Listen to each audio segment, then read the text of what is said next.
नाशक हे भगवन।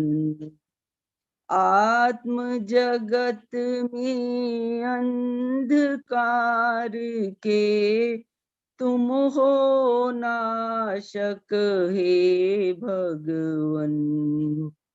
जीवन विषयक तत्व ज्ञान के तुम प्रकाशक हे भगवन।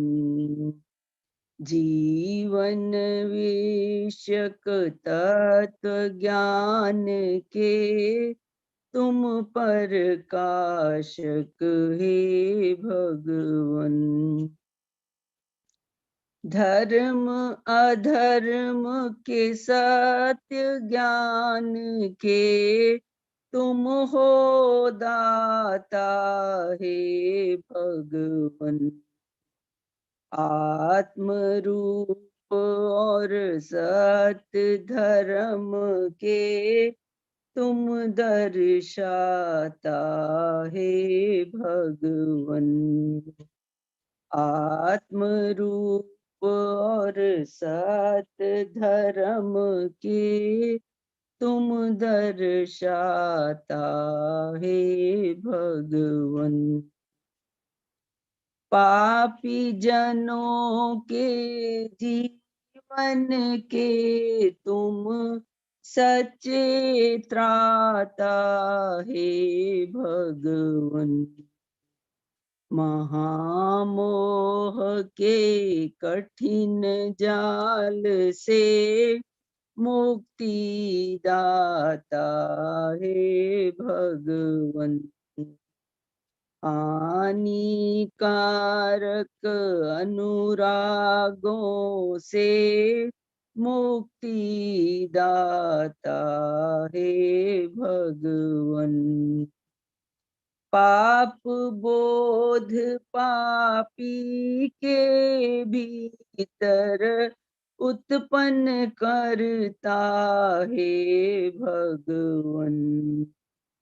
पाप मला से उसके मन को निर्मल करता हे भगवन। पाप मला से उसके मन को निर्मल करता हे भगवन। योग्य जनों में उच्च जीवन के विकसित करता हे भगवन। योग्य जनों में उच्च जीवन के विकसित करता हे भगवन। धर्म कार्य करने के हेतु तुम बलदाता हे भगवन।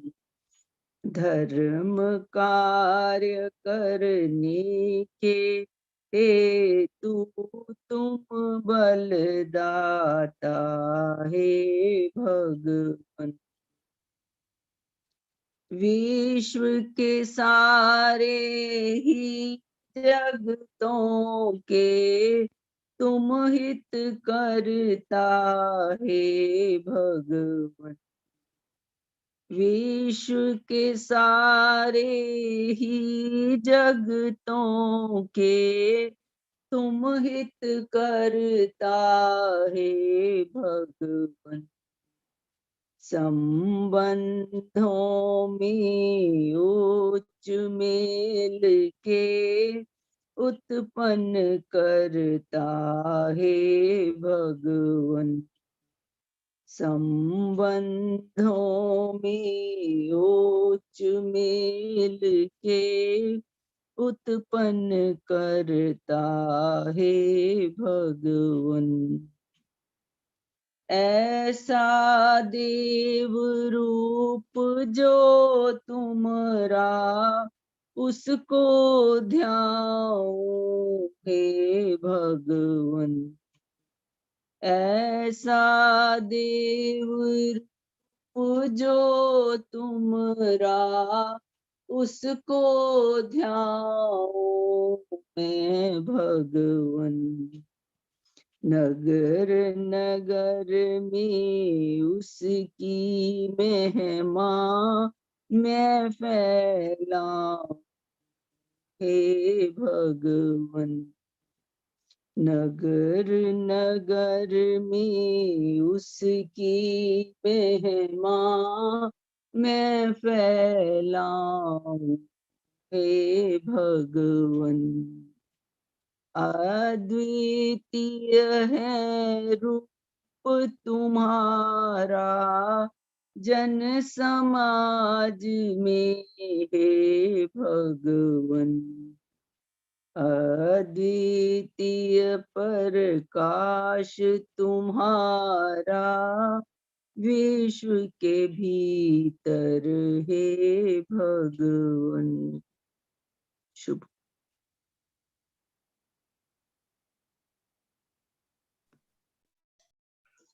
शुभ हो, हित हो, मंगल हो, कल्याण हो। बहुत बहुत धन्यवाद।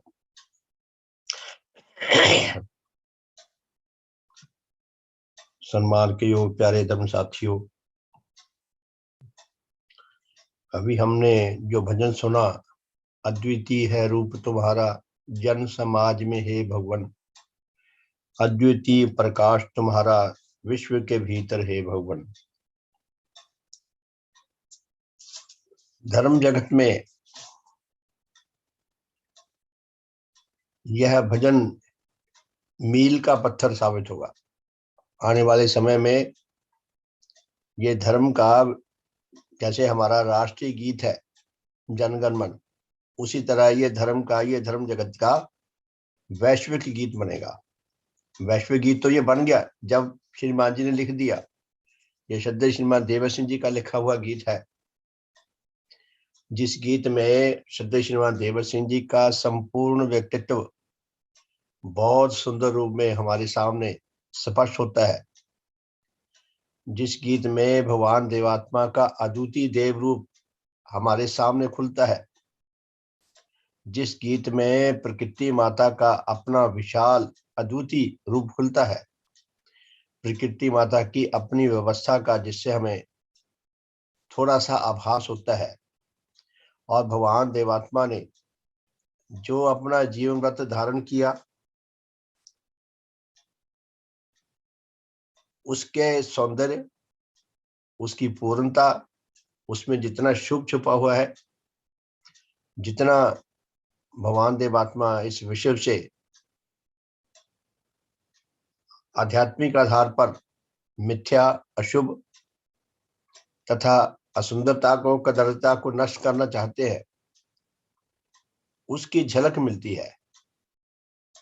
सरल शब्दों में कहा जाए तो भगवान देवात्मा के अद्वितीय देव जीवन का या प्रकृति माता के अपने उद्देश्य का, विकास क्रम के अपने लक्ष्य का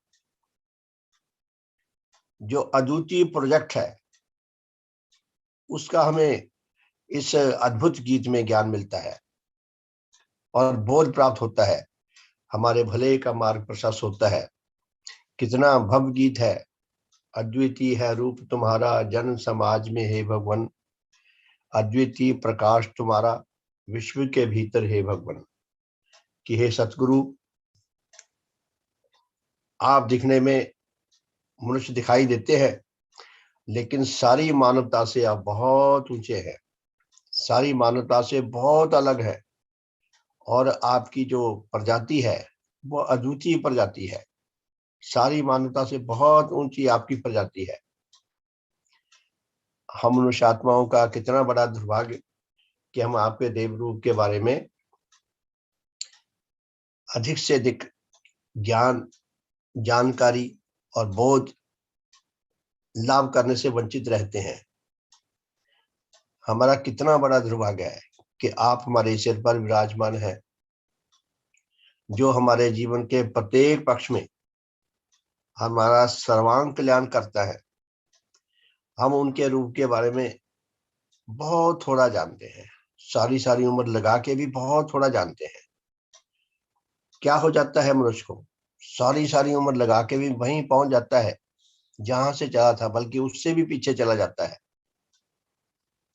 एक शेर है कि पहुंची वहीं पे खाक जहां का खमीर था, कि राख या खाक वहीं पहुंच जाती है जो जन्मजात उसके अंदर जो चीज वो लेकर आई थी। मनुष्य जो है वो सुख अनुराग लेकर आया है, गहनतम आत्म अंधकार लेकर आया है, नीच घृणाएं लेकर आया है, अधूरी आत्मा लेकर आया है, बिगड़ी आत्मा लेकर आया है। अंदर भी शत्रु भरे पड़े हैं, बाहर भी शत्रु भरे पड़े हैं। मनुष्य का स्वभाव धार्मिक बनने का है ही नहीं, तो फिर पहुंचेगा कहाँ? वहीं पहुंचेगा, पहुंची वहीं पे खाक जहां का खमीर था। भगवान देवात्मा जिन्होंने हमारे आत्म कल्याण का बीड़ा उठाया हुआ है, उनका कार्य कितना कठिन, कितना मुश्किल, प्राय असंभव के समान कार्य। लेकिन भगवान भी महाबली हैं, भगवान लगे हुए हैं अपने संग्राम में। 7 अरब से अधिक की आबादी होगी, उस आबादी में हम चंद आत्माओं को, कुछ लोगों को भगवान के श्री चरणों में आने का सौभाग्य प्राप्त हो गया। काश हम अपने इस सौभाग्य को सफल करने के लिए फिक्रमंद हो सकें, चिंताशील हो सकें, गहन प्रयास करने के अधिकारी बन सकें।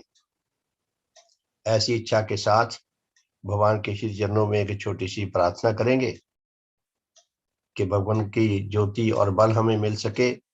भगवान जैसा हमें बनाना चाहते हैं, जिस मार्ग से हमें रोकना चाहते हैं, उस मार्ग से हम रुक सकें। जिस मार्ग पर हमें ले जाना चाहते हैं, उस मार्ग पर हम चल सकें। हम भगवान के श्री चरणों के साथ अधिक से अधिक गहराई से जुड़ सके। भगवान हमारा आत्म कल्याण करना चाहते हैं, हम सच्चे अर्थों में आत्म कल्याण की आकांक्षी बन सकें, गहरे रूप में आकांक्षी बन सकें, और भगवान को अपने हृदय पर अधिकार देकर हम सच्चा आत्म कल्याण लाभ कर सकें। तो छोटी सी प्रार्थना करके फिर कल के विषय को आगे बढ़ाएंगे।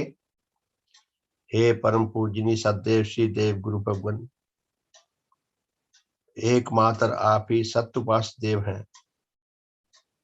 आप अद्वितीय धर्म ज्योति एवं अद्वितीय आध्यात्मिक बल से सुसज्जित धर्म जगत के देव सूर्य हैं। आप एकमात्र आप ही सद्धर्म प्रवर्तक हैं, सर्वहित संपादक हैं। आप सब अधिकारी आत्माओं के सर्वांग कल्याण करता है। आप चारों जगतों का हर प्रकार से हित संपादन करते हैं। हे सतगुरु, हे भगवान, आपके अद्वितीय ज्योति एवं अद्वितीय देव तेज से सुसज्जित देव जीवनधारी सद्धर्म प्रवर्तक सर्वहित संपादक महान सत्य उपास रूप को सम्मुख लाकर हम अति तुच्छ आपके श्री चरणों में दीनता, कृतज्ञता एवं श्रद्धा पूर्वक बारंबार प्रणाम करते हैं, बारंबार प्रणाम करते हैं। आपको कोटि कोटि धन्यवाद देते हैं। सतगुरु आप धन्य है, भगवान आप धन्य है, सतगुरु आप धन्य है, आप धन्य है। और आपके श्री चरणों में यही प्रार्थना करते हैं, यही शुभ आशीर्वाद दान मांगते हैं कि हे सतगुरु, हमें अपनी अद्वितीय धर्म ज्योति प्रदान करो, हमारा गहनतम आत्मंधकार विनष्ट कर दो, हमारी धर्म विषयक अज्ञानता मूर्खता सब दूर कर दो। हे सतगुरु, हमें अपना आध्यात्मिक बल प्रदान करो, हमारी नीचता, हमारी कायरता, हमारी दुर्बलता सब विनष्ट हो, हम मन वचन कर्म से शुद्ध पवित्र आत्मा बन सकें। भगवान, हमें अपना देव अमृत प्रदान करो, अपने अद्वितीय देव प्रभाव प्रदान करो। हमारा आज का साधन हम सब के लिए अधिक से अधिक हितकर हो सके, मंगलकारी हो सके, हमारे हृदयों को शुद्ध पवित्र बनाने वाला हो सके। हम आपके अद्वितीय दान को सच्चे अर्थों में लाभ करने के गहरे आकांक्षी तथा अधिकारी बन सकें, आपके अद्वितीय दान को लाभ कर सकें। भगवान, हमें ऐसा शुभ आशीर्वाद प्रदान करो, हमारा साधन हम सब के लिए अधिक से अधिक हितकर हो, मंगलकारी हो। और जो जो सौभाग्यवान जन इस मार्ग पर आने वाले हैं, जिनके संपर्क में हमें आने का सौभाग्य मिलता है, हम आपके महादान को उन तक पहुंचाकर उनके भले के लिए भी कुछ न कुछ हितकर हो सके, हम आपकी प्रसन्नता का हेतु हो सके। हे सतगुरु, हे भगवान, हमें अपना दान प्रदान करो, हमें अपनी सरपरस्ती में ले लो। सतगुरु, हमारा शुभ हो, हमारा हित हो, हमारा मंगल हो, हमारा कल्याण हो। बहुत बहुत सम्मान के यो प्यारे धर्म साथियों, एक प्रार्थना विषयक गीत है, आपने सुन रखा होगा। हम साधारण तौर पर सुन लेते हैं कई बातें, लेकिन जब उनको गहराई से सुनते हैं तो हमारे सामने कई बार कई कमाल के सत्य सामने आते हैं। तो प्रार्थना है ये, बड़ा पुराना गीत है, लगभग 50 साल पहले का गीत है। हमको मन की शक्ति देना, मन विजय करे। हमको मन की शक्ति देना, मन विजय करें। दूसरों की जय से पहले खुद को जय करें। आप देखिए कितनी शानदार, कितनी सुंदर इसके अंदर कामना की गई है, प्रार्थना की गई है कि हे सतगुरु, हमें अपनी आध्यात्मिक शक्ति प्रदान करो। हमें अपनी शक्ति, इतनी शक्ति देना कि हम अपने मन को, अपने नीच भावों को जीत सकें, उन नीच भावों को पराजित कर सकें। हम अपनी नीच चिंताओं को, नीच गतियों को, नीच विकारों को विनष्ट कर सकें। हमको मन की शक्ति देना, मन विजय करें। दूसरों की जय से पहले, दूसरों को जीतने से पहले खुद को जीत सकें। दूसरों को जीतने का अर्थ है कि अहंकारी बनना। अगर अहंकारी ना भी हो, अगर हम भगवान के प्रचारक भी बने, उनकी शिक्षा को आगे ले जाने वाले, तो हमें सच्चे अर्थों में अपने अंदर दीनता पैदा करने की बहुत आवश्यकता है। अपने अंदर भगवान की अद्वितीय धर्म शिक्षा के लिए कृतज्ञता पैदा करने की बहुत आवश्यकता है। भगवान की शिक्षा के लिए श्रद्धा पैदा करने की बहुत आवश्यकता है। आकर्षण पैदा करने की बहुत आवश्यकता है। और सच्चे अर्थों में आत्म कल्याण, आत्महित लाभ करने की बहुत आवश्यकता है। और दूसरों के लिए गहरी तड़प रखने की आवश्यकता है। हमें सौभाग्य मिल गया, हमें ये भी सौभाग्य मिल गया कि हमें भगवान की शिक्षा कुछ ना कुछ शब्दों में मानसिक रूप से समझाने लग गई। कई भगवान के श्री चरणों में आ जाते हैं, उनको बेचारों को शिक्षा समझ नहीं आती और फिर थक हार के वो चले जाते हैं। अगर बैठे भी रहे तो ऐसी जैसे ना अपना समय काटते रहते हैं। हमारा कितना बड़ा सौभाग्य है कि हमें परम पूज्य भगवान की शिक्षा बुद्धि से भी थोड़ी बहुत समझ आने लगी और हमारे भावों से भी हमें थोड़ी थोड़ी अच्छी लगने लगी और कुछ ना कुछ हमारे जीवन में उतर भी आई। लेकिन हमें जिस लेवल तक संवेदनशील होने की आवश्यकता है, भगवान के अद्वितीय मिशन के प्रति जितना समर्पित होने की आवश्यकता है, भगवान के जीवन व्रत को अपना जीवन व्रत बनाने की जितनी गहरी आवश्यकता है, अपने आत्म कल्याण के लिए, अपने और साथियों के आत्म कल्याण के लिए, उनके भले के लिए जितना हमारे अंदर हमें तड़प पैदा करने की आवश्यकता है, उससे हम बहुत पीछे हैं। मैं अपने आप को देता हूँ, मैं अपने आप को बहुत कठोर पाता हूँ। देखिए विश्व में कितना भयानक विप्लव मचा हुआ है, जंगें चल रही हैं, हर देश, हर व्यक्ति दूसरे के ऊपर आक्रमण करने के लिए जैसे ना तैयार बैठा है। वो रेस के मैदान में परेड को खड़े कर देते हैं ना लाइन में, जब विसल मारते हैं तो एकदम दौड़ पड़ते हैं। उसी तरह बस किसी को हल्का सा थोड़ा सा एक क्या कहते हैं अवसर दो आक्रमण करने का, तुरंत तुरंत आक्रमण कर देता है। ऐसे भयानक विप्लव में, ऐसी भयानक अवस्था में, ऐसे मनुष्यों के जंगल में परम पूज्य भगवान देवात्मा का अद्वितीय आविर्भाव हम सबके आत्म कल्याण के लिए हुआ है। हमारा कितना बड़ा सौभाग्य है। अपने सौभाग्य पर चिंतन किया करें, अपने सौभाग्य की महिमा को महसूस किया करें, अपने सौभाग्य की रक्षा करने के लिए कि मेरे से कोई ये सौभाग्य मेरा छीन ना ले। लुटेरे बहुत बैठे हैं दुनिया में, अंदर भी और बाहर भी। उसके लिए हम सदा सतर्क रहा करें। भगवान को अपने हृदय पर अधिकार दे, और कोई जन ऐसा नहीं है जिसको अधिकार देकर हम 100% अपने शुभ की, अपने सुरक्षा की गारंटी लाभ कर सकते हैं। एकमात्र भगवान देवात्मा है जिनको हम अपने हृदय पर अधिकार देकर 100% अपनी सुरक्षा की गारंटी लाभ कर सकते हैं। और भगवान जैसा चाहते हैं वो उसी तरह जानने का, समझने का, करने का निरंतर प्रयास किया करें। अपने जीवन का ये जीवन मंत्र बना लें। भगवान ने अपना जीवन मंत्र बनाया है ना, सत्य और असत्य के संग्राम में सत्य सदा मेरे द्वारा विजयी हो, कि मिथ्या और सत्य के संग्राम में सत्य सदा मेरे द्वारा जीते। ऐसी गहरी आकांक्षा भगवान के अंदर। शुभ तथा अशुभ के संग्राम में शुभ सदा मेरे द्वारा विजयी हो। कितनी बड़ी कामना, प्रार्थना तो वो है, और भगवान ने वह प्रार्थना सफल करके दिखाई है, और हमारे लिए कितनी अद्वितीय प्रेरणा से भरी हुई है। काश हम इस बात को अपने हृदय में अधिक से अधिक गहरा कर सकें। तो बहुत बहुत सम्मान के वो प्यारे धर्म साथियों, कल हमने भगवान देवात्मा के देव रूप के संबंध में,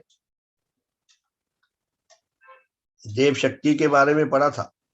भगवान ने बताया कि उनके देव रूप में 4 प्रकार की देव शक्तियां आई। सत्य के प्रति पूर्णांग अनुराग, शुभ के प्रति पूर्णांग अनुराग, मिथ्या के प्रति पूर्णांग वैराग्य, अशुभ के प्रति पूर्णांग वैराग्य। तो संकेत मात्र में हमने उनको पढ़ा था कि सत्य के प्रति भगवान में जो अनुराग आया, उन्होंने विश्व को सत्य की एक बिल्कुल पूर्णता नई, अद्वितीय और वैश्विक परिभाषा प्रदान की है, जो पूरे विश्व पर राज्य करती है। हमारी हिंदू सनातनता में कितना भव्य श्लोक दिया गया है, सत्यम शिवम सुंदरम। कितना भव्य श्लोक है। भगवान देवात्मा ने इसको अपने अद्वितीय देव जीवन से सार्थक करके दिखा दिया। जिन्होंने ये श्लोक लिखा शायद उनको भी इनका अर्थ नहीं पता होगा, या बहुत थोड़ा पता होगा। सत्य ही ईश्वर है, ईश्वर सत्य है। इस दुनिया में नेचर की व्यवस्था में सच्चाई का सिक्का चलता है। नेचर की व्यवस्था में सत्य सदा विजयी रहता है। कृपया हम समझ लें इस बात को कि नेचर की व्यवस्था में सत्य सदा विजयी रहता है, जीतता है। मनुष्यों की दुनिया में सत्य अंत में जीतता है, क्योंकि मनुष्य जो है वो नीच सुखरागी है, नीच घृणाकारी है, मिथ्या अनुरागी है, सत्य के शत्रु है। इसीलिए वो सत्य का गला काटने के लिए, उसको नष्ट करने के लिए, उसको खत्म करने के लिए हर पल तैयार रहते हैं, भरसक प्रयास करते हैं। और अगर कोई दृढ़ निश्चय हो, दृढ़ प्रतिज्ञ हो, आत्म बल का धनी हो, वो सत्य के लिए डटा रहे, तब भी उसकी जीत अंत में होती है। लेकिन नेचर की अपनी व्यवस्था में सत्य सदा विजयी रहता है। इसीलिए सत्य ईश्वर है, सत्य इस नेचर की आत्मा है, सत्य का इस पूरे विश्व में नियंत्रण है, कंट्रोल है। तो सत्य ही ईश्वर है। नेचर की व्यवस्था का जो ईश्वर है, भगवान है, वो सच्चाई है, सत्य है। नेचर 100% विश्वसनीय है। सत्य ही ईश्वर है। सत्यम शिवम सुंदरम। और सत्य से जो शुभ पैदा होता है वही असली शुभ है, वही असली भलाई है। और शुभ के पैदा होने से जो आध्यात्मिक सुंदरता उभर कर सामने आती है, वही असली सौंदर्य है।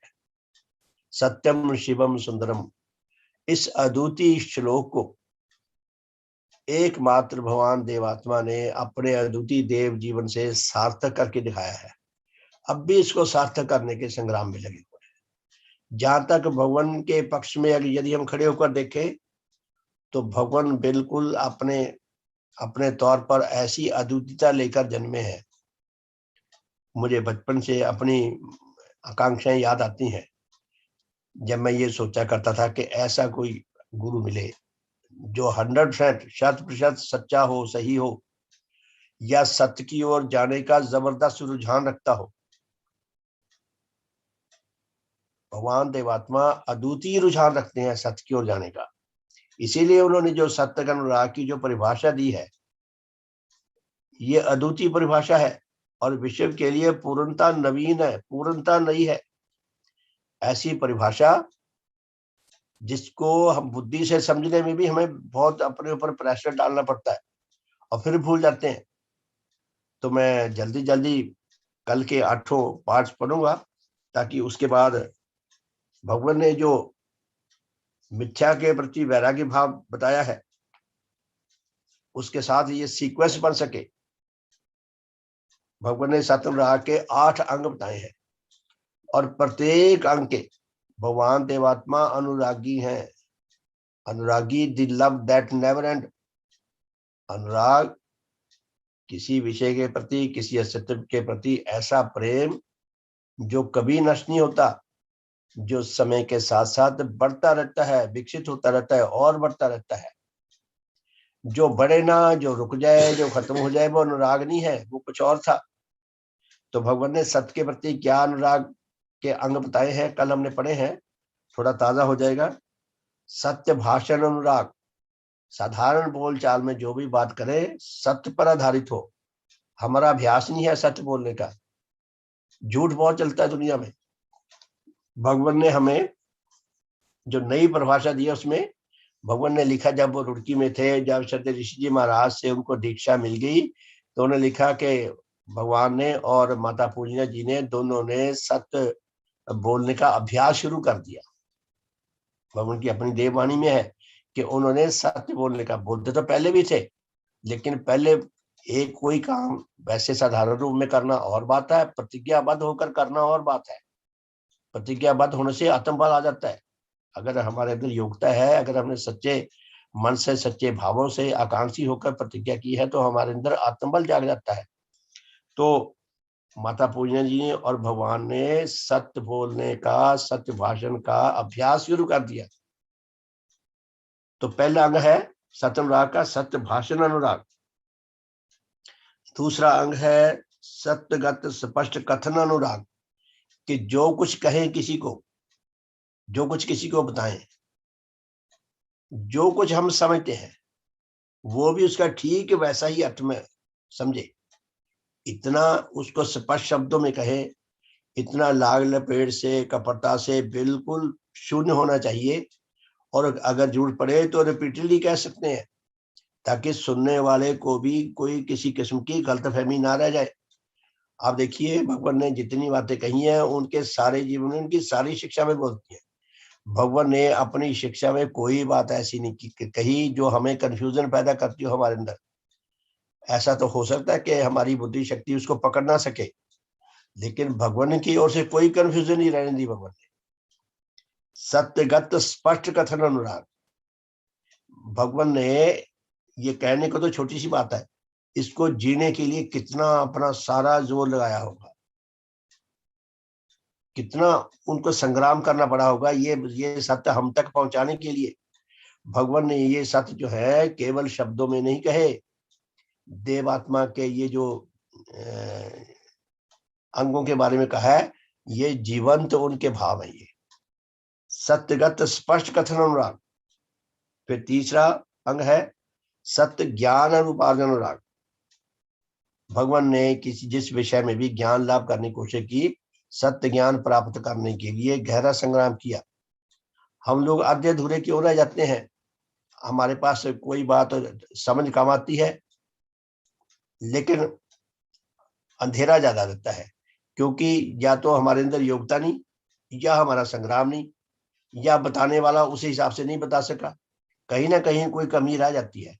इसीलिए अदालतों में जो जज निर्णय लेते हैं, मुकदमे सुनते हैं लोगों के, अगर वो जज अगर निष्पक्ष होकर गहन अध्ययन न करे, हर प्रकार से उस मामले को जांच पड़ताल करने का अगर वो प्रयास ना करें, वो जांच ना सकें, तो वह सही निर्णय नहीं दे पाएंगे, निर्णय गलत हो जाएगा।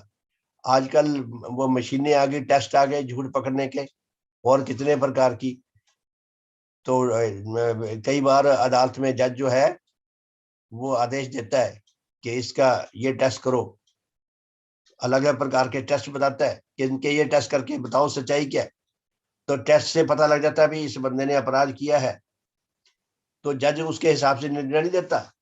मशीन तो बेजान है कि मशीन ने बता दिया।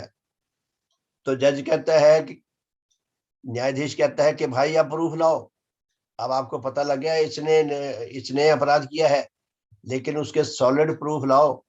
जब तक प्रूफ ना आए तो मशीन के टेस्ट के दिए हुए निर्णय को भी सही नहीं माना जा सकता। पता नहीं वो किस व्यवस्था में क्या कहा गया। यहां तक भी जानने की का प्रयास किया जाता है कि इसने ये जो अपराध किया है इसके पीछे इसकी मंशा क्या थी, किस नियत से इसने ये अपराध किया। यानी कि किसी सत्य को जानने का, ग्रहण करने का, उसको उसके लिए कितने ही पक्ष है, सब पक्षों में पूर्ण होना जरूरी है। भगवान देवात्मा ने कई मामलों में जो निर्णय दिए हैं वो अच्छी तरह छानबीन करके सच्चाई पे पहुंचकर फिर भगवान ने निर्णय दिए हैं। ऐसे नहीं कह दिया कि कैजुअल मैनर में कुछ भी बोल देते हैं कई लोग। तो भगवान देवात्मा ने सत्य ज्ञान उपादान अनुराग के प्रति गहरे अनुरक्त थे। इसीलिए वो भगवान ने जैसे ना समुद्र में अगर सुई गिर जाए, कपड़े सीने वाली, वो कितनी सी है सुई, समुद्र में कहाँ मिलेगी। समुद्र में तो बड़े बड़े जहाज नहीं मिलते, सुई कहाँ से मिल जाएगी। भगवान देवात्मा ने समुद्र में सुई ढूंढ ली, और सुई भी वो जो शक्ति में, ऐसी सुई जो सूक्ष्म है, जो जड़ पदार्थ नहीं है, जड़ शक्ति है, जो बेजड़ शक्ति से बनी हुई सुई है। अर्थात भगवान देवात्मा ने विज्ञान मूलक सत्य धर्म का ज्ञान खोज लिया। ये तो समुद्र से भी पूरी नेचर में खोज लिया, समुद्र से कहीं विशाल है नेचर, अनंत है। तो सत्य ज्ञान उपार्जन अनुराग, अगर भगवान में ये अनुराग थे तभी वो सत्य ज्ञान खोजने में सफल हुए, तभी हम लोग धन धन हुए हैं भगवान की कृपा से। और चौथे प्रकार का सत्य ग्रहण अनुराग। फिर ऐसा नहीं है भगवान ने सत्य खोज दिया और पुस्तकों में लिखकर छोड़ दिया, उनको अपने जीवन में उतारा। आप छोटा सा एक दृष्टांत देखें, भगवान देवात्मा ने 70-72 साल की आयु में पुस्तक में एक में पढ़ लिया कि कानी नमक नहीं खाना चाहिए। ये नमक जो है हमारे लिए भोजन नहीं बना, ये हमारी सेहत को खराब करता है, ये शरीर में जाकर कहीं ना कहीं अवरोध पैदा करता है, फिर पथरियां बनती हैं और बीमारियां बनती हैं। नमक असल में क्या है, ये नमकीन मिट्टी है, और हम इस नमकीन मिट्टी को खा के, हमारा टेस्ट है, हम इसके स्वाद अनुरागी हैं, हम स्वाद के लिए नमक खाते हैं। पशु पक्षी कोई नमक नहीं खाते, ना कीड़े मकोड़े खाते हैं, ना पशु खाते हैं, ना पक्षी खाते हैं, बिल्कुल सही रहते हैं। हम लोग स्वाद अनुरागी हैं।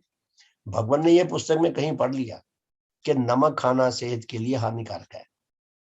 बस भगवान ने तभी, उन्होंने एक बात समझ आ गई तो ऐसा नहीं भी खाली बुद्धि में रख ली, जीवन में उतार ली।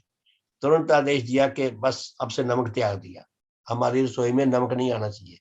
भगवान ने नमक तुरंत छोड़ दिया। सत्य ग्रहण अनुराग, देखिए आप, इसमें और भी कई भाव काम करते हैं कि भगवान शुभ के अनुरागी हैं, उनका शुभ अनुराग भी बोलता है इसमें, इस दृष्टांत में।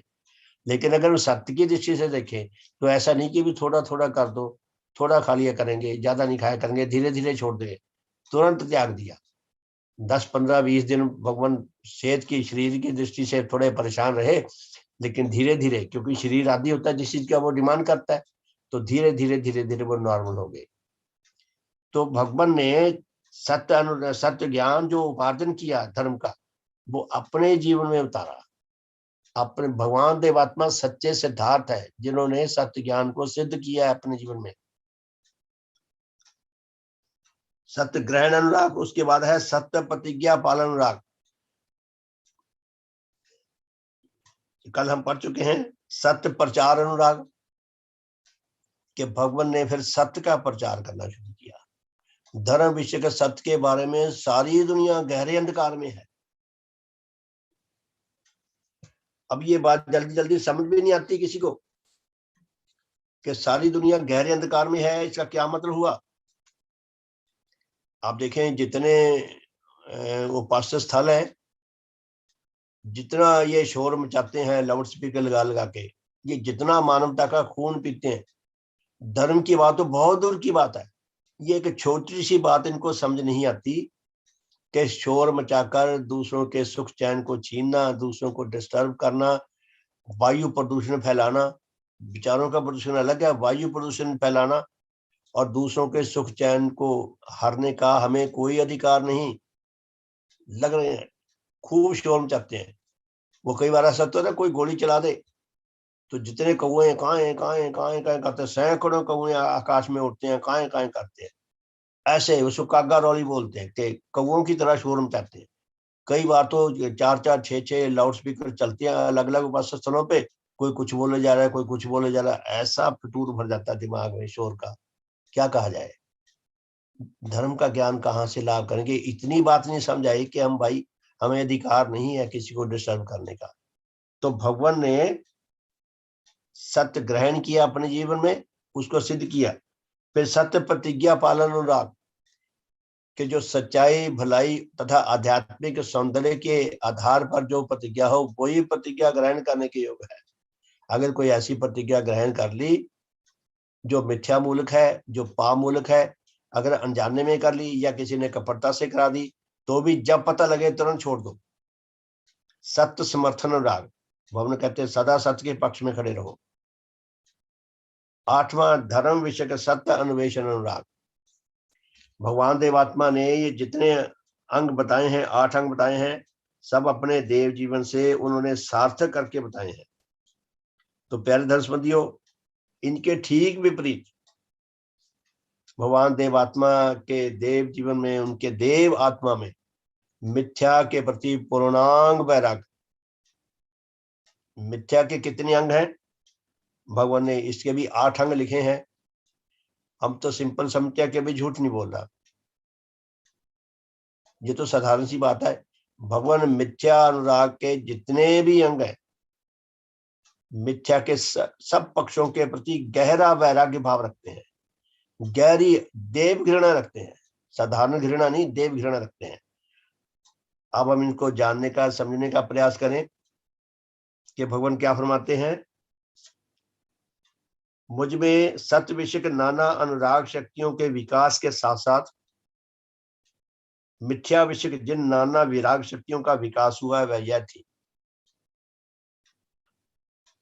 अगर भगवान में मिथ्या के प्रति वैराग शक्तियां ना होती तो उनकी धर्म शिक्षा शायद कुछ और उसका रूप होता। ये वैराग शक्तियां थी जिससे भगवान ने धीरे धीरे, जैसे छलनी लग जाती है ना, ये छलनी लगी हुई थी। भगवान ने छांट छांट के गलत बातें अलग निकालते गए, कई सत्य बातें भी जो निरर्थक है वो भी अलग निकालते गए, और शुद्ध पवित्र सत्य, शुद्ध पवित्र अमृत, शुद्ध पवित्र ईश्वर हमारे सामने प्रस्तुत कर दिया। तो क्या फरमाते हैं भगवान कि मिथ्या कथन विषयक पूर्णांग वैराग शक्ति, किसी भी प्रकार के कथन में, बोलचाल में लेश मात्र भी मिथ्या का पुट नहीं है। जैसे ज्योति और अंधकार का आपस में मेल नहीं हो सकता, भवन के देवरू में सत्य तथा असत्य उनका मेल नहीं हो सकता। जो सत्यनुरागी है वो मिथ्या से 100% शुद्ध होगा। ये नेचर का फतवा है, ये नेचर का निर्णय है। ऐसा नहीं हो सकता कि कोई सत्यनुरागी भी हो, मिथ्यानुरागी भी हो। ये मनुष्यों में है डबल स्टैंडर्ड। जो गहरे आत्मंधकार से ग्रस्त है, नीच अनुरागी है, नीची घृणाकारी है। तो भगवान के अंदर मिथ्या कथन के विषय में पूर्णांग वैराग्य भाव, मिथ्या कथन के प्रति गहरी घृणा, देव घृणा। भगवान की देव घृणा भी एक नई प्रजाति की घृणा है जो हम मनुष्यों की समझ से बहुत ऊंची है। दूसरा उन्होंने संकेत दिया, मिथ्या प्रतिज्ञा विषयक पूर्ण वैराग शक्ति, कि कोई ऐसी प्रतिज्ञा जो मिथ्या विषयक हो उसके प्रति गहरी घृणा भाव। मैंने अभी अर्ज किया ना कि जो मुझे थोड़ा सा समझ आने लगा है कि भगवान की जो अद्वितीय शिक्षा है वो ये फरमाते हैं कि कोई प्रतिज्ञा जो हमने अज्ञानता में कर ली या किसी ने कपटता रखकर हमारे से करवा ली, उसके अंदर मिथ्या का समावेश है, झूठ का समावेश है, और झूठ जो है वो पाप का जनक है। तो भगवान कहते हैं ऐसी प्रतिज्ञा नहीं करनी। यदि कभी समझ आ जाए कि ये गलत ही, तुरंत छोड़ दो। भगवान देवात्मा ने अपने द्वितीय धर्म शिक्षा के प्रचार प्रसार के लिए उन्होंने देव धर्म स्थापित किया, देव समाज स्थापित की, और ये भगवान की शिक्षा का प्रचार प्रसार होता रहा। सन 1927 में भगवान देवात्मा 3 अप्रैल 1929 को देवलोक गमन कर गए थे।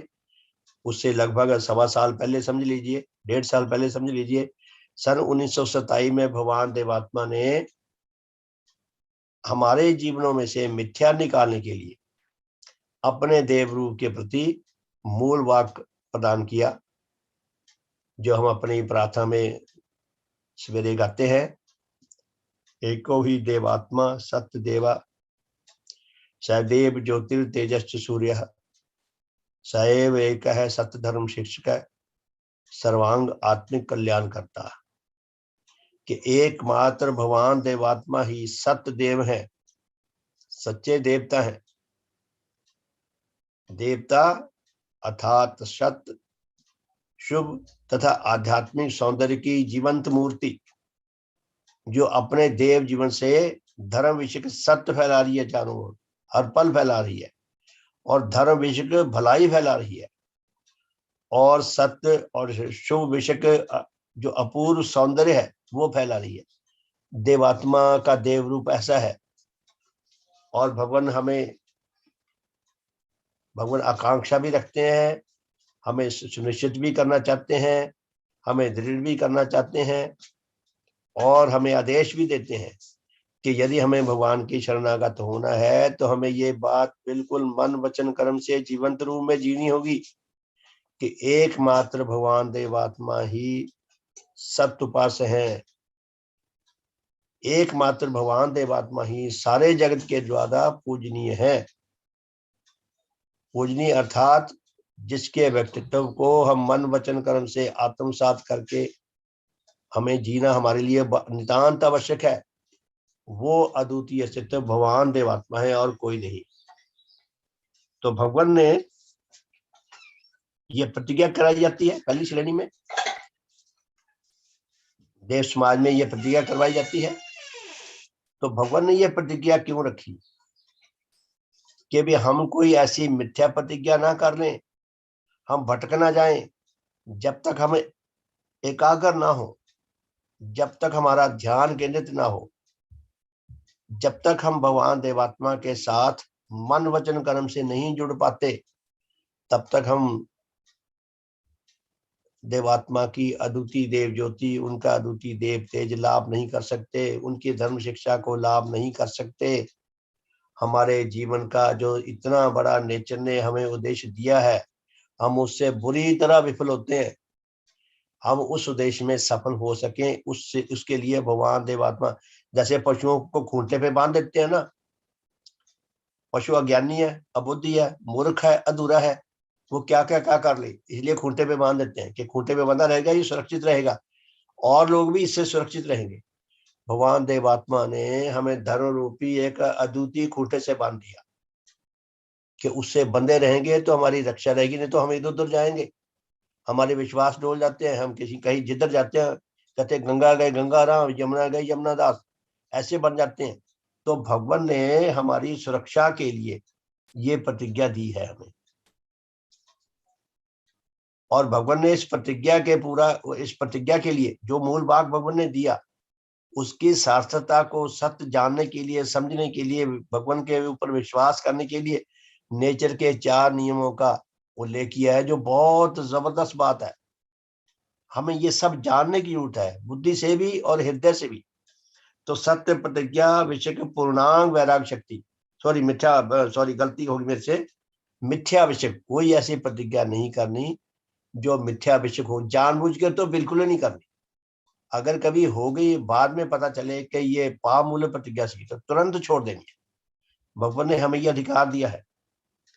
तीसरा, मिथ्या का जो अंग है, मिथ्या ग्रहण विषय पूर्णांग विराग शक्ति, कि मिथ्या को ग्रहण नहीं करना, अपने जीवन में नहीं उतारना, जानबूझ के तो बिल्कुल ही नहीं उतारना। चौथी जो शिक्षा वो दिया है, अंग के बारे में बताया, मिथ्या समर्थन विषय।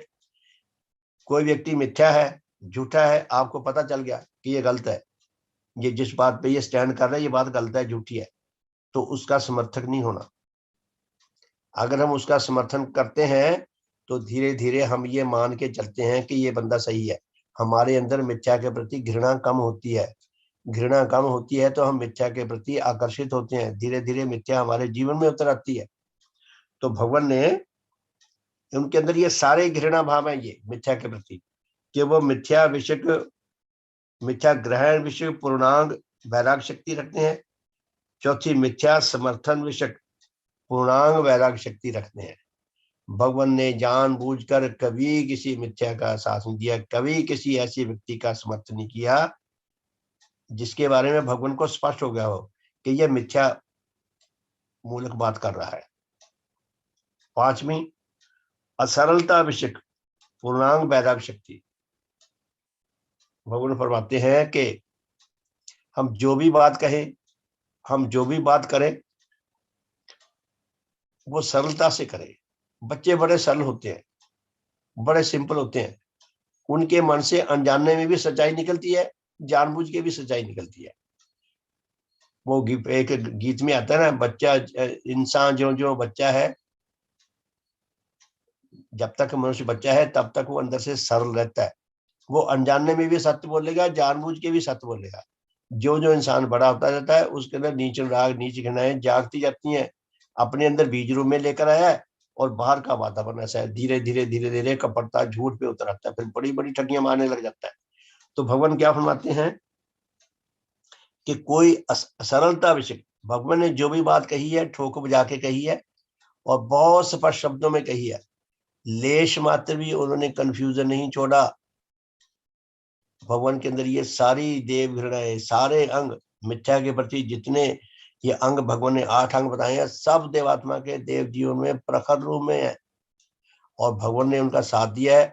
इसलिए भगवान देवात्मा ने जब 1895 में उनको पता चल गया कि ईश्वर नहीं है, उनका ईश्वर विषय जो विश्वास था बहुत भी, वो भी बड़े कमाल का था, बहुत अद्वितीय था। भगवान जैसा कोई ईश्वर भक्त भी नहीं हुआ। लेकिन जब उनको समझ आ गई बात, उनको पता चल गई कि ईश्वर नहीं है, तो भगवान ने उससे पहले जो ईश्वर को आधार बनाकर लेख लिखे थे, पुस्तकें लिखी थी, वो पुस्तकें उन्होंने जला देने की आज्ञा दी। कहते हैं लगभग 12,000 पुस्तकें थी शायद, जिनको जला दिया गया। ये भगवान देवात्मा के देव रूप में मिथ्या के प्रति गहरी देव घृणा का इससे ज्यादा बड़ा प्रमाण नहीं हो सकता। भगवान कहते जब वो पुस्तकें जल रही थी तो मुझे यूं महसूस हो रहा जैसे मेरे बच्चे जल रहे हैं। एक एक सत्य को भगवान ने जैसे खोजा है, जो कदर भगवान को है हमें नहीं है, क्योंकि ना तो हमारे अंदर वो ऐसा मसाला है, ना हमारे अंदर ऐसी समझ है, ना हमारी ऐसी मेहनत है, ना हमने कोई ऐसी मेहनत की। इसलिए भगवान की शिक्षा हमें फ्री में मिल गई, इसलिए हमें तब भी कदर नहीं है।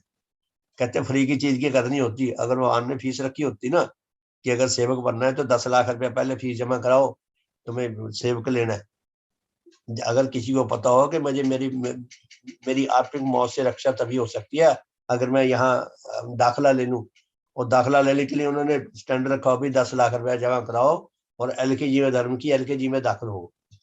जाएगा कौन? जिसको ये बात समझ आएगी कि 10 लाख रुपया मेरे आत्मिक जीवन की रक्षा के लिए बहुत सस्ता है। अगर ये समझ आएगी तभी तो जाएंगे, और पास होगा यदि तो भगवान देवात्मा असरलता विषय, असरलता विषय, कपटता रखकर या गोलमोल घुमा फिरा के बात करना, ये मिथ्या अनुरागी ऐसी बातें करते हैं। भगवान ने अपनी सारी शिक्षा में भगवान देवात्मा के ऊपर जब मुकदमे चले तो एक बार अदालत में 30 साल का, मैंने पढ़ा एक जगह, 30 वर्षों का रिकॉर्ड मंगवाया गया ताकि उसकी जांच पड़ताल करके ये देखा जाए कहाँ इन्होंने कोई कपटता की है शिक्षा में, जिसके आधार पर यह मुकदमा हुआ था। 30 साल के रिकॉर्ड में वकील और अदालतें थक हार के बैठ गई। 30 साल में आप देखिए, 30 साल में एक साधारण इंसान कितना काम कर जाता है।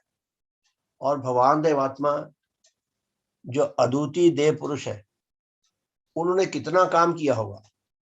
इंसान तो आलसी है, नगम्य है, फिर भी कितना काम कर जाते हैं। और भगवान देवात्मा ने तो बहुत ज्यादा काम किया होगा। उसमें अदालतें, वकील और जो बुरी नीयत से खोज रहे थे कहीं मुझे हमें कुछ मिल जाए ऐसा, वो पकड़ नहीं सके, भगवान देवात्माओं को पराजित नहीं कर सके। तो भगवान की जो उनकी अद्वितीय शिक्षा है, उसमें भगवान देवात्मा की ये सारी की सारी देव घृणाएं बोलती हैं। इसलिए भगवान ने हमें शुद्ध पवित्र अमृत हमारे सामने प्रस्तुत किया है। असरलता विषय के लेश मात्र भी असलता नहीं मिलती भगवान की शिक्षा में। छठा अंग, असत्य जन्य अंधता विषय के पूर्णांग वैराग शक्ति। असत्य जन्य अंधता विषय, अंधेरे में तो हम रहते हैं, हम बहुत तुच्छ हैं, हम बहुत सीमित हैं, हमारे पास सारी दुनिया का हर पक्ष का संपूर्ण ज्ञान नहीं है। हम कितने ही पक्षों में अंधकार में हैं, अंधेरे में हैं। लेकिन किसी पक्ष में हम काम तो कर रहे हैं लेकिन है अंधेरे में। ये नहीं होना चाहिए। मुझे अपने डिपार्टमेंट में काम करने का सौभाग्य मिला। जब भी मेरे आगे कोई मामला आता था, मैं उसको गहरे तौर पर स्टडी करता था। जितना मेरे से मंथन हो सकता था उसका मंथन करके मैं उसको समझने का प्रयास करता था।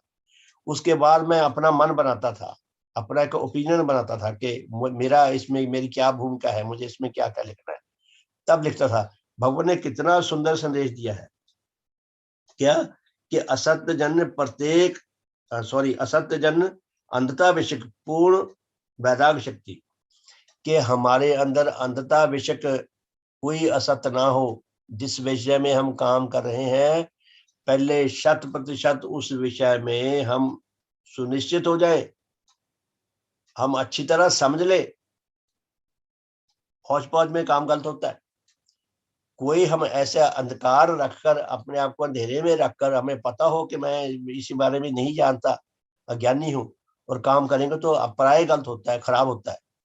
तो भगवान क्या फरमाते हैं कि भगवान के अंदर असत्य जन्य अंधता, ऐसा अंधकार जो मिथ्या से पैदा हुआ है, उसके प्रति भगवान देवात्मा गहरा वैराग्य भाव रखते हैं।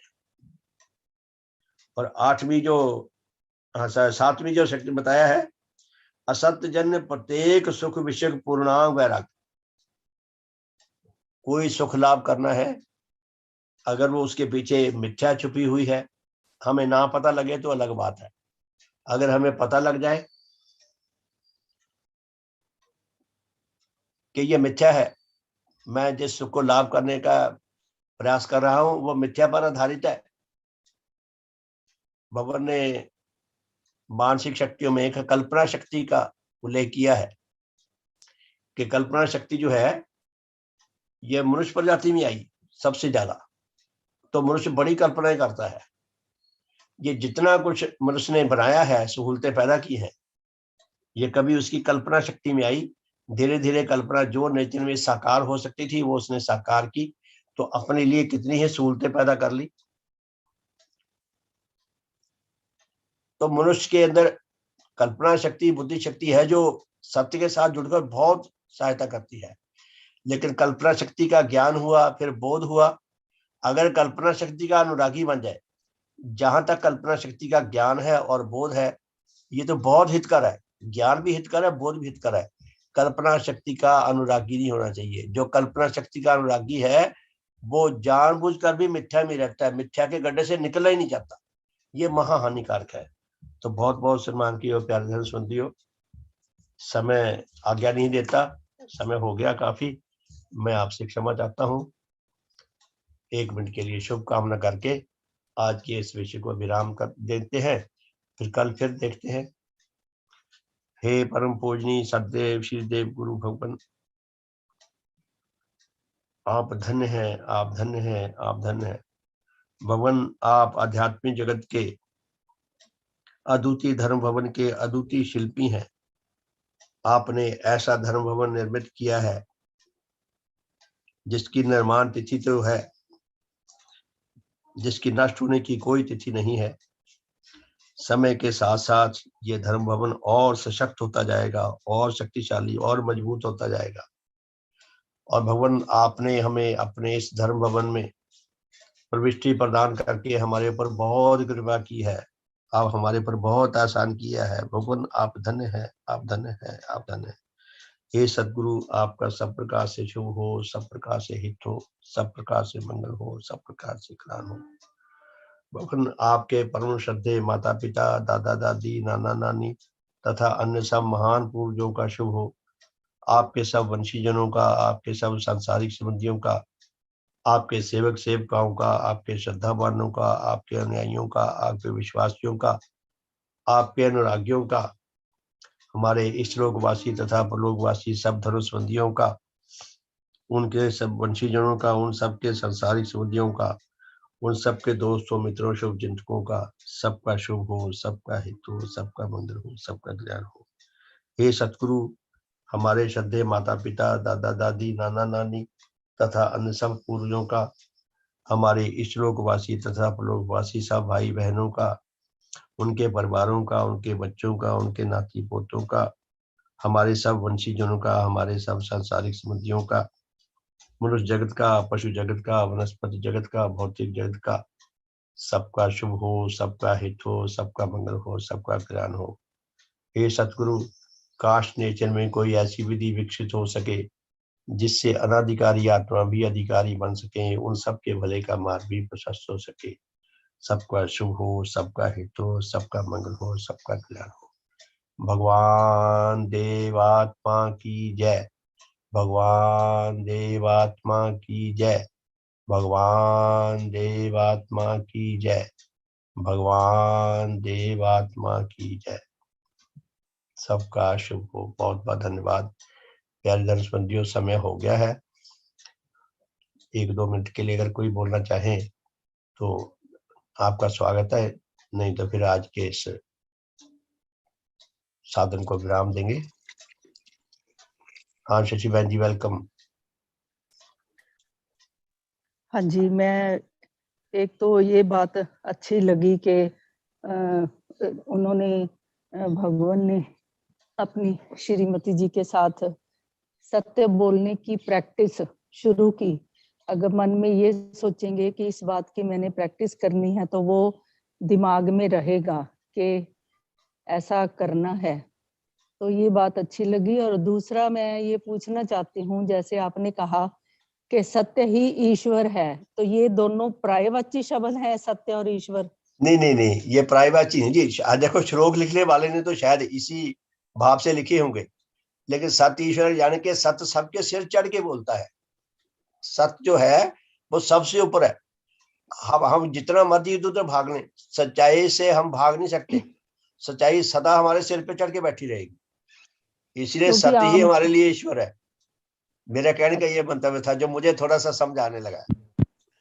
हाँ श्रीमान जी, जो भजन है ना, शब्द ईश्वर हो परमा, वो सत्य ही शिव है। भजन में ये है, सत्य ही ईश्वर है, ऐसा नहीं है उसमें। सत्य ही गाने में है ना, सत्य ही शिव है। शिव को ईश्वरी कहा ना, तो महादेव कहा है, इसलिए वो उनका संकेत उधर ही है। संकेत श्रीमान जी उधर ही है, वो यही कहना चाहते हैं। श्रीमान जी, शिव का अर्थ एक जो होता है शुभ होता है। शिव का मतलब शुभ भी होता है, तो सत्य ही शिव है, मतलब सत्य ही शुभ है। अरे भगवान की ज्योति में हमें ये बात समझ आती है ना जी, ये भगवान की ज्योति में हमें समझ आती है। वो आता है ना उसमें, ईश्वर सत्य है, ऐसे आता है, मैंने कई जगह पढ़ा है, ऐसी बात नहीं है, मैं अपनी ओर से कोई बिगाड़ नहीं रहा शब्द।